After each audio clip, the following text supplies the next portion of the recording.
ऐसे टीचर्स के लिए मैं बहुत थैंकफुल हूँ। ज़्यादा इम्पोर्टेंट जो लाइफ का रोल होता है वो टीचर्स का ही होता है। मतलब एक तरह से ये एक फैमिली घर ही है हमारा दूसरा। और फिर अब स्कूल ने बहुत कुछ सिखाया मुझे, how to be confident, how to like speak for yourself, ये सब कुछ सिखाया मुझे। We've tried our best to bring in the world class facility। हमें एक बहुत वर्ल्ड क्लास इंफ्रास्ट्रक्चर एक बहुत अफोर्डेबल प्राइस में यहाँ के लोगों को देना है। एजुकेशन हर बच्चे का राइट है। मुझे अपने करिकुलम पे भरोसा है, अपनी टीम पे भरोसा है। We know and we deliver the best. Shimla के बागी में बसे हिमाचल के बेहतरीन बोर्डिंग स्कूलों में से एक रोड्स कंट्री स्कूल ने शिक्षा के क्षेत्र में न सिर्फ अपना नाम बनाया है बल्कि अफोर्डेबिलिटी, वर्ल्ड क्लास इंफ्रा और संस्कारों की ऐसी छाप समाज पर छोड़ी है कि देश विदेश से शिक्षा ग्रहण करने बच्चे शिमला के बागी में पहुंच रही हैं और इसके पीछे स्कूल के प्रिंसिपल और डायरेक्टर का बहुत बड़ा हाथ है।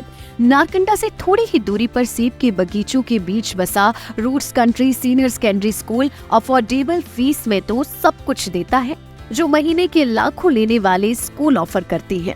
बात चाहे स्विमिंग पूल की हो, हर तरह के स्पोर्ट्स कोर्ट्स की हो या फिर सिनेमा हॉल की, सब कुछ एक छत के नीचे रोड्स कंट्री स्कूल में मिल जाता है। बच्चों का फोन से दूर रहना और नशे की जगह खेल कूद और अन्य मनोरंजन गतिविधियां स्कूल द्वारा मुहैया करवाई जाती है ताकि बच्चा अपने लक्ष्य से ना भटके।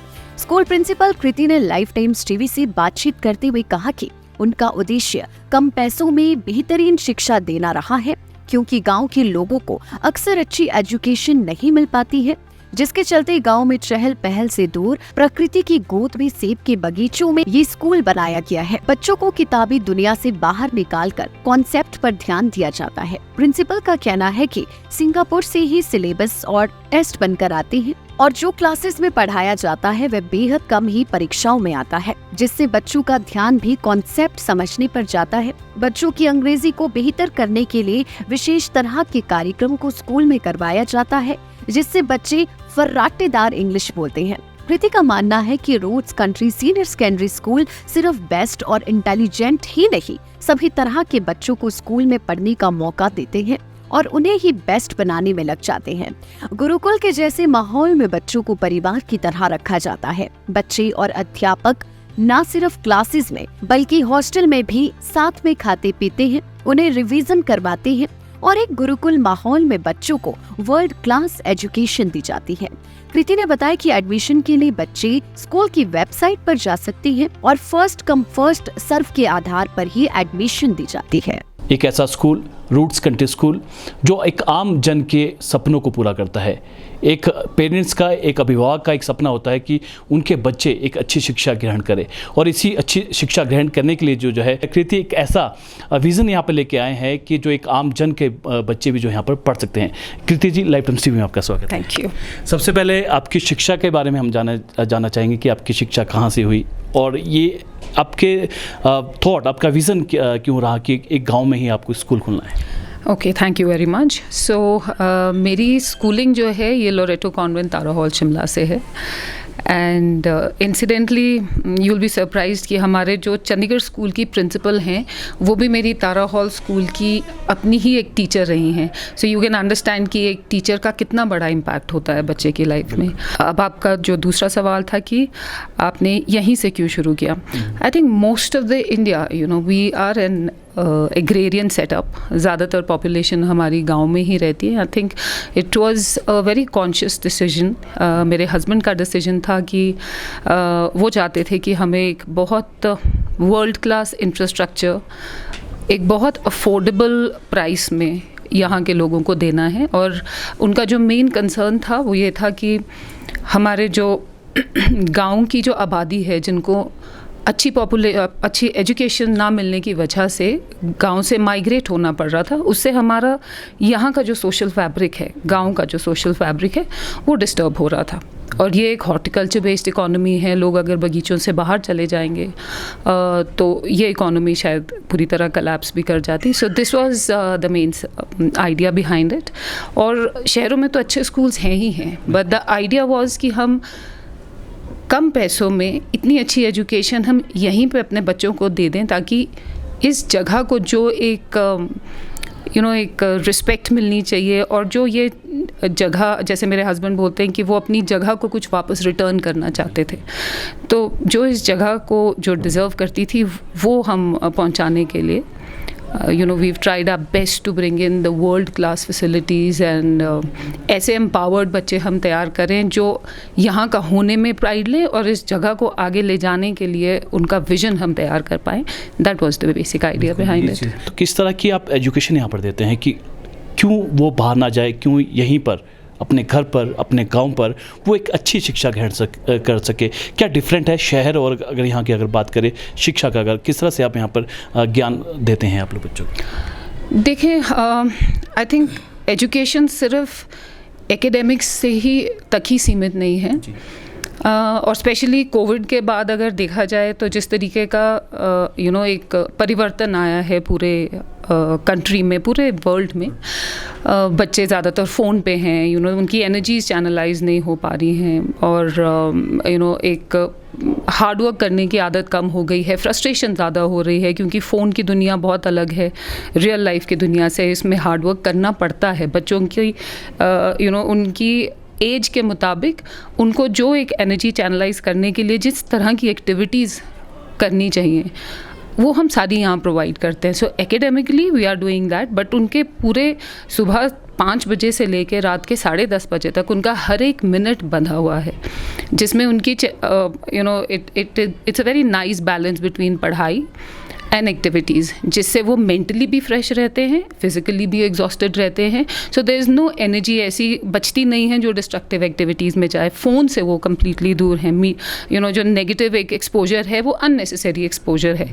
उसके बजाय हम उनकी अपनी स्किल्स, उनके अंदर जो एबिलिटीज़ हैं, कराटे है, डांस है, म्यूज़िक है, योगा है, सो मेनी थिंग्स जो उनको आगे ले जाके उनकी पर्सनल ग्रोथ में हेल्प करेगी. So we focus on that. अगर बाय चांस उसको 2 क्वेश्चंस भूल गए, that does not mean that he is not intelligent.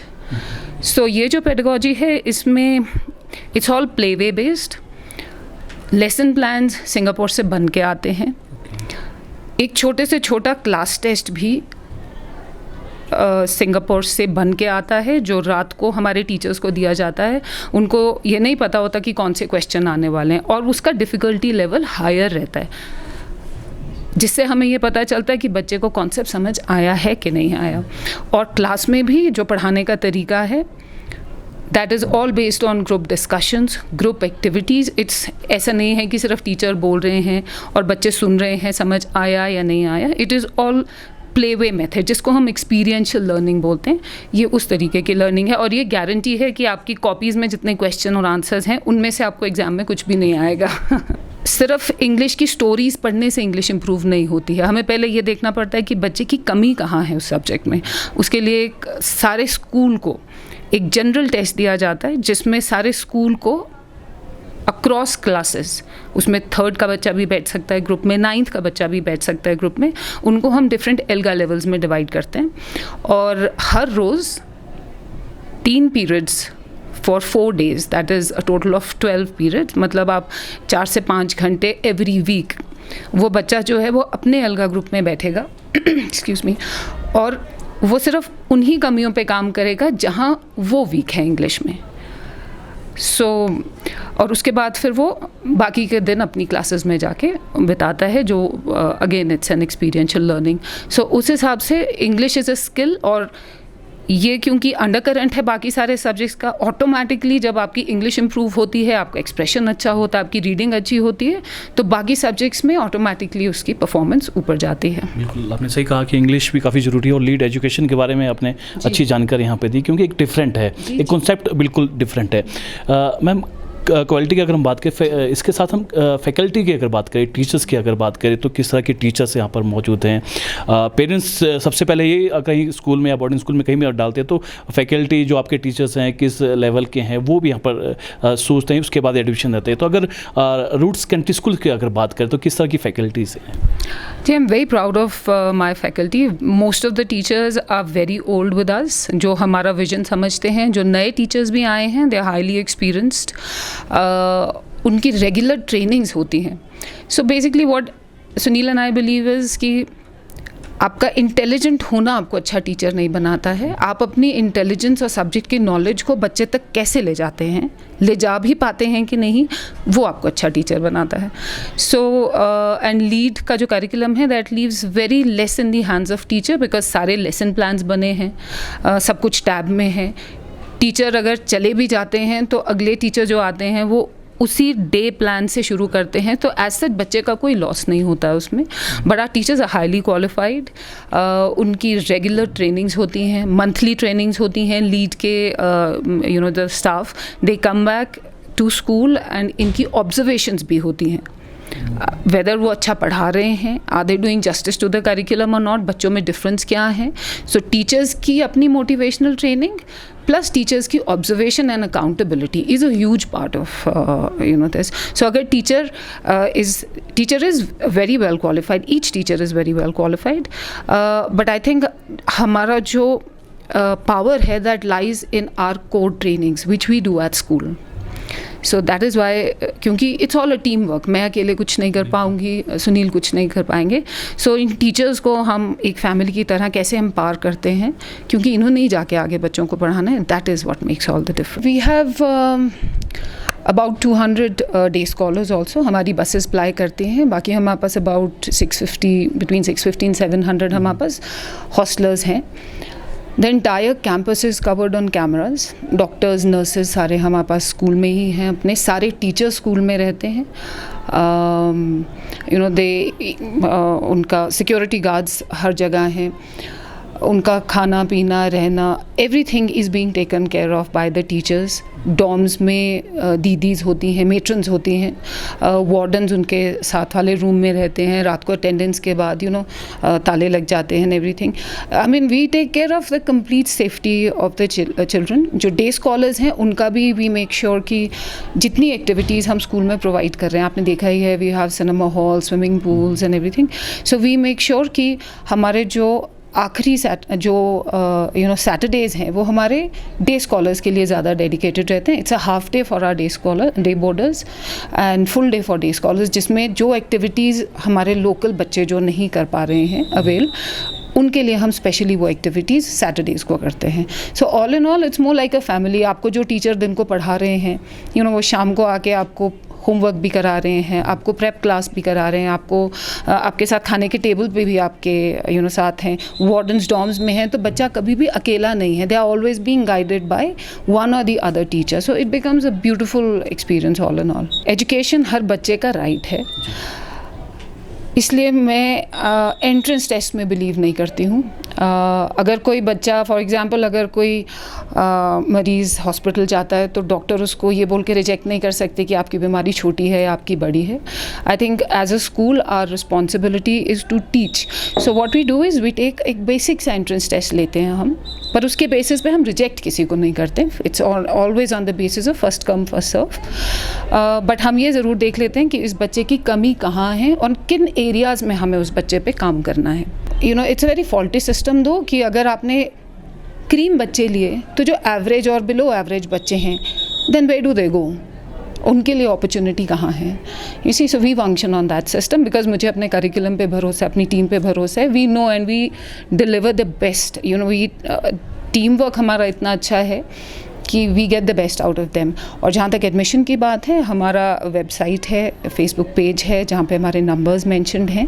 So anybody can get in touch with the you know admission counsellor और वो वहाँ से आगे प्रोसेस को लेके जाती हैं. स्कूल की लोकेशन भी थोड़ा शेयर कर दे, जो हमारे साथ लोग देख रहे हैं. स्कूल की लोकेशन आपको लग जाए पता है? जी, so we are based actually 70 kilometres ahead of Shimla. हम नारकंडा से 15 किलोमीटर आगे हैं and it's based in a countryside, apple orchards के बीच में है. थोड़ा पहुंचना ज़रूर लोगों को दूर लगता है, बट मुझे लगता है ये हमारी आज की डेट में यूएसपी है, क्योंकि ना आसपास बाज़ार हैं, ना कोई नेगेटिव एक्सपोजर है, ना रोज़ का ट्रैवल करना है. जिस तरीके की आप आजकल बाहर सिचुएशन देख रहे हैं, नशा रैम्पेंट है, फ़ोन्स और यू नो ये सारी अननेसेसरी एक्सपोजर हैं जो बच्चे को अपनी लाइन से हटा देता है. सो आई थिंक हमारी यूएसपी ये है कि हम थोड़ा सा सिक्लूडेड लोकेशन में हैं. एंड क्योंकि इट्स अ गेटेड स्कूल्स, हर तरफ से कहीं से कोई बाहर वाला अंदर नहीं आ सकता, हमारे बच्चे बाहर नहीं जा सकते. So we are in a very almost gurukul kind of environment. कुछ PTMs होती हैं 2 या 3 पूरे साल में, जिसमें सिर्फ बच्चे अपने पेरेंट्स के पास जाते हैं. उसके अलावा we are all here 24/7 working, happy, enjoying like a family. Thank you so much, ma'am. Thank you so much.